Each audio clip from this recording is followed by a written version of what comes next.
Zohrejme srdcia tam, kde chladí samota. Slogan tohtoročnej jesenej zbierky Spišskej katolíckej charity, ktorá je zameraná na chudobných a osamelých. Aj tento raz sa koná pod záštitou jej prezidenta, monsignora Františka Trstenského. Chcem sa v prvom rade poďakovať za dobré, štedré srdcia, ktoré sa vždy každoročne prejavujú aj práve cez túto zbierku, pomoci tým najzraniteľnejším.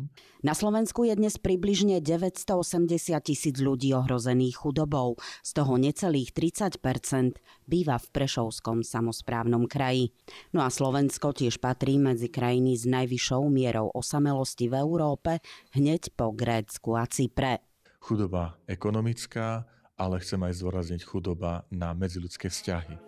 A to súvisí práve aj s tou osamelosťou, že veľakrát sme zavretí do seba, uzatvorení a potrebujeme si všímať aj ľudí okolo seba. Preto to vítam a prosím o pomoc, aby sme aj my cez našu Spišskú katolícku charitu mohli, keď nie úplne odstrániť, ale aspoň zmierniť túto chudobu a osamotenosť. Jesenná zbierka Spišskej katolíckej charity sa uskutoční vo všetkých kostoloch Spišskej diecézy v prvú adventnú nedeľu 30. novembra.